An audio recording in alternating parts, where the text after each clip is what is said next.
Hello, my name is Nadia Waheed. I'm Chief Medical Officer of Gyroscope. I'm very excited today to introduce our company to you. Gyroscope is a clinical stage company developing gene therapy beyond rare disease to treat one of the world's leading causes of blindness, age-related macular degeneration. To date, most gene therapies are being developed for rare disease, and we believe we have the unique opportunity to take gene therapy beyond the rare disease space in ophthalmology and take it into broad diseases. Here are some forward-looking statements regarding comments that I will be making during the presentation today. I'm going to give you a few seconds to review these. So Gyroscope was founded in 2016 to explore the convergence of advancements made in the understanding of the complement system's impact on eye disease, the genetic basis of AMD, and gene therapy as a mode of sustained treatment delivery. Our lead investigational medication, GT005, has the potential to be the first gene therapy for dry AMD. So GT005 is a one-time AAV-based therapy that's designed to be delivered directly underneath the retina in the subretinal space to restore balance to the complement system by increasing the production of CFI protein. So complement factor I protein is a natural inhibitor of the complement system. GT005 is currently being evaluated in a phase 1/2 clinical study, and we're excited to announce recently that we've initiated our phase 2 program. As I will show you in the next slide, this is a large patient population. And so in parallel, we're scaling to meet patient need. Number one, we've implemented a robust manufacturing process. And number two, we've secured a proprietary delivery technology that enables us to scale surgical delivery. So as you know, there are over 196 million people worldwide who have age-related macular degeneration. And one of the biggest risks of developing age-related macular degeneration is just getting older. Up to 90% of these patients have dry AMD, and that's where Gyroscope is focusing our first-line approach. So there are no currently approved medications for dry AMD. And research has shown that an overactivation of part of the immune system called the complement system leads to inflammation that damages healthy eye tissues. And this may be the final common pathway by which damage occurs in patients who have age-related macular degeneration. So we are evaluating GT005 in two distinct populations. There's a genetically defined population with certain mutations in the complement factor I gene that result in a reduction in complement factor I levels or function, and a broader group of patients. And I'll explain the scientific evidence supporting our decision to evaluate these two populations in a few moments. First, I wanted to share with you why I was so excited to join Gyroscope earlier this year. So there are three key ingredients to creating an enduring company, and I believe that we have all three of those. A key factor in attracting me to Gyroscope was just our fantastic team. Our executive team, which you see here, has decades of experience in pharma, in research, in large biotech, startups, academia. We've taken care of patients, and we've developed and launched dozens of new medications. We've built a unique organization and are the only retina gene therapy company to have in-house expertise in the complement system, in genetics, in gene therapy, in manufacturing, and in delivery. And I believe that all of these components are critical to accomplish the goals that we've set out for ourselves. Another key reason about why I joined Gyroscope is that I believe that one-time gene therapies have the potential to be a major advancement, really revolutionize treatment of retinal disease by providing enduring effect. And as a retina specialist myself, it's really frustrating to have to tell patients that there's really nothing you can do to prevent them from going blind or to slow their vision loss. And so in the next few slides, I will explain our science and why we believe that CFI, complement factor I, is the right target for patients with macular degeneration. So I'll talk a little bit about the disease and the scientific rationale for our approach, focusing on our two dry AMD patient populations. And this is a visual depiction of the progression of age-related macular degeneration. You can see how the retina changes over time and becomes more and more atrophic. But of course, even more important than that is what it looks like through the eyes of patients. So as many of us who've treated patients will tell you, the vision progressively in these patients blurs, they lose their central vision, they lose their ability to drive a car, to read a book, even to recognize loved ones. And that's really behind what drives our team, is our passion to help patients who are experiencing this very profound vision loss. But what drives the disease? So overactivation of a part of the immune system called the complement system is thought to lead to inflammation that damages healthy eye tissues. We have emerging pathologic, genetic, and clinical findings that point to the role of the complement overactivation in driving AMD. So this includes the fact that components of the complement system are found in drusen, and drusen are these little excrescences in the back of the retina that are a hallmark of age-related macular degeneration.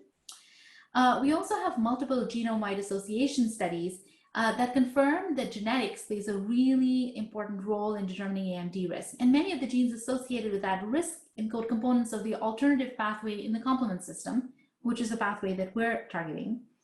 There's also phase 2 proof of concept studies of, at this point, a couple of complement inhibitors, which show that there is a reduction in the risk of complement progression with monthly treatment of these patients with these complement inhibitors. So lots of evidence converging to show that the complement pathway is really, really important in the development of macular degeneration. So the complement system is activated through different pathways. One of these pathways is called the alternative pathway, and the alternative pathway accounts for approximately 80 to 90% of complement activation. The pathway is constantly humming. It's like the idling engine of a car. A specific factor, which is called complement factor I, is a downregulator of the complement system, and it helps keep the engine idling at a specific speed. CFI is a natural regulator whose sole function is to keep the complement system in balance and to prevent it from being overactivated. So the alternative pathway generally does a good job of regulating itself. It turns up the engine when needed to help our immune system fight a disease. It keeps it steady during downtimes. But if there's not enough complement factor I present during downtimes, the engine begins to speed up and the complement system is overactivated. It causes unnecessary inflammation, and this may be the root cause of dry AMD. Now, it's believed that increasing this complement factor I production will dampen the complement system's overactivity and reduce inflammation, with the goal of preserving a patient's eyesight. And that's what GD005 is designed to do. Now, I'll walk you through two pieces of foundational research that have driven our approach to developing our clinical trial programs for GD005. So here is work by David Cavanaugh, one of the scientific founders of Gyroscope, which indicates how we could identify a genetically defined subset of dry AMD patients that are likely to benefit most from this therapeutic strategy. So David genotyped over 2,200 individuals with AMD, both forms, dry and wet, and 1,400 patients without, and he identified 231 individuals with rare genetic variants in the CFI gene, in the complement factor I gene. Individuals with advanced AMD, the filled diamonds in this picture, carrying a rare CFI variant, those are the red diamonds that you see in this picture, have lower mean complement factor I levels. As you can see, carrying a rare variant and low complement factor I serum levels correlates very strongly with advanced disease. This study allows for patient identification and stratification strategy that we've used to develop our clinical program. Here's the second piece of research that's really important. This study was conducted by Sir Peter Lackman, the scientist who first identified complement factor I. He demonstrated that a small, therapeutically relevant supplementation of complement factor I can decrease C3b levels and normalize complement activity in the sera of patients. Preclinical data suggests that complement factor I can be a downregulator of a hyperactivated complement system, irrespective of the underlying genotype, and this is applicable to a broader patient population. In summary, while we identified a genetically defined cohort of patients, data suggests that all dry AMD patients present with complement system hyperactivation, as evidenced by the presence of complement factors in drusen, and can potentially respond to a complement system targeted therapy. These two pieces of research form the basis of our clinical development program. And now I'm going to take you through that clinical development program and our path to patients. So there are three key elements to successfully developing GT005 for these larger patient populations, right? The first piece is our clinical development program, which I'm going to share with you shortly. The second piece is a robust manufacturing platform. And the third piece is to have a scalable surgical delivery that enables us to deliver our medicine directly under the retina with a great deal of precision. So from the strong scientific grounding that I've explained, we've developed a clinical development plan that, once executed, will provide a clear picture on how our gene therapy GT005 can help patients.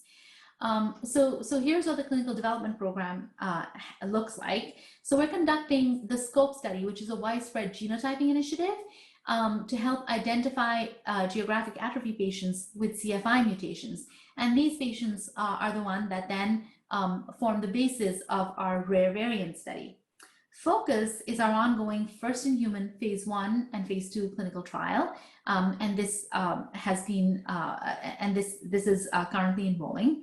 And as I mentioned at the beginning, we recently initiated our phase 2 program and have designed the program to evaluate the genetically defined and broader GA populations in parallel. So the EXPLORE study is the genetically defined population. The HORIZON study that you see over here is the broader geographic atrophy population. In addition, given that this is a one-time gene therapy, we know that it's very important to continue to follow these patients up over the long term. And all patients treated with GT005 will be invited to roll into long-term studies that have the ability to follow them up for up to an additional 4 years after the initial studies finish. Now, to deliver gene therapy to this large patient population, scaling our manufacturing capabilities is absolutely critical. So our team is developing a robust, scalable, and reproducible manufacturing platform to deliver gene therapies that meet the needs of regulators and patients. Early investments ensured that we had sufficient supplies using an adherent platform for our current clinical program through the end of phase 2. In addition, our CMC team has successfully demonstrated that our proprietary suspension platform is capable of meeting commercial supply demands, and they're building this platform to manufacture product for our phase 3 and commercial supplies. Now, currently, subretinal delivery requires surgery. It requires a vitrectomy in which you go inside the eye and you remove the vitreous gel inside the eye, create a little hole in the retina, and deliver gene therapy underneath the retina. In 2019, Gyroscope merged with Orbit Biomedical, and it acquired a proprietary delivery device that is designed to scale surgical delivery. However, there are complexities in scaling this process to a large patient population. And we believe that the Orbit subretinal delivery device addresses many of these complexities. This device is designed to allow surgeons to access the space underneath the retina, the subretinal space, to provide precise and consistent dosing under the retina while keeping the vitreous and the retina intact. The Orbit SDS recently received FDA clearance for microinjection into the subretinal space. We plan to start generating data using the Orbit subretinal delivery system to deliver GT005 in our ongoing FOCUS clinical trial, and also plan to partner with other companies to continue to build evidence with this delivery system. So to summarize what I've presented today, I believe we have a unique opportunity to deliver the first gene therapy to people with dry age-related macular degeneration who currently have no medicines. GT005 is designed to target the body's natural regulator, complement factor I, and to restore balance within the complement system. It's a one-time therapy designed to be delivered directly under the retina to provide a lasting benefit to a patient population who currently have no approved medications and face a devastating and progressive loss of vision over time. We've identified a genetically defined patient population who may be best suited to receive this medicine. However, there is evidence to show that it may benefit a broader population. We've designed a robust clinical program to address this and to provide a clear picture on how GT005 can help patients. We anticipate generating data in more than 300 patients through our phase 1 and 2 programs. We also have a proprietary delivery system designed to scale and are investing in manufacturing early in order to meet patient needs. We built a fantastic team with the right expertise to deliver and help preserve the vision of these patients with dry AMD. And that really is our eventual goal, is to help people with dry AMD preserve vision with a one-time treatment.